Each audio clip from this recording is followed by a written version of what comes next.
আমার নবী বিশ্বনবী রাহমাতুল লিল আলামিন বলেন, যে ব্যক্তি কোরআন পড়বে, কোরআন অনুযায়ী তার জীবন পরিচালনা করবে, আল্লাহ রাব্বুল আলামিন তাকে তার জন্য জাহান্নামকে হারাম করে দিবে।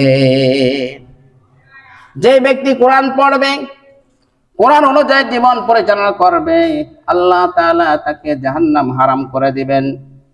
তাকে বলে দেবে, যাও তুমি জান্নাতের মধ্যে চলে যাও, তুমি একা জান্নাতে যেও না, তোমার রক্ত সম্পর্কিত 10 জন ব্যক্তির ব্যাপারে আমার কাছে সুপারিশ করো।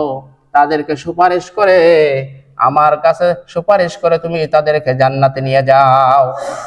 এমন 10 জন ব্যক্তির ব্যাপারে সুপারিশ করো, যেই 10 জন ব্যক্তির হিসাবের পরে জাহান্নাম অবধারিত হয়েছে।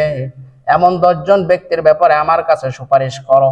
আমি আল্লাহ তাআলা তোমাকে পারমিশন দিয়ে দিলাম, তাদেরকে সুপারিশ করে করে তুমি জান্নাতের মধ্যে নিয়ে যাও। عن عبد الله بن عمرو رضي الله تعالى عنه قال قال رسول الله صلى الله عليه وسلم يقال لصاحب القرآن اقرأ ورتل كما كنت ترتل في الدنيا।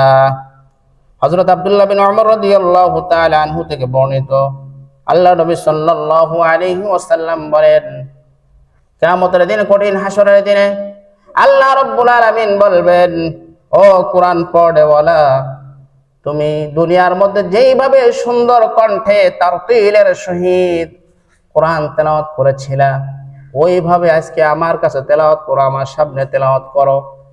তুমি যেই কয়টা আয়াত তেলাওয়াত করবে, ওই কয় আয়াত সংখ্যা পরিমাণ আমি আল্লাহ তাআলা তোমাকে জান্নাতের মধ্যে বিল্ডিং বরাদ্দ করে দিলাম।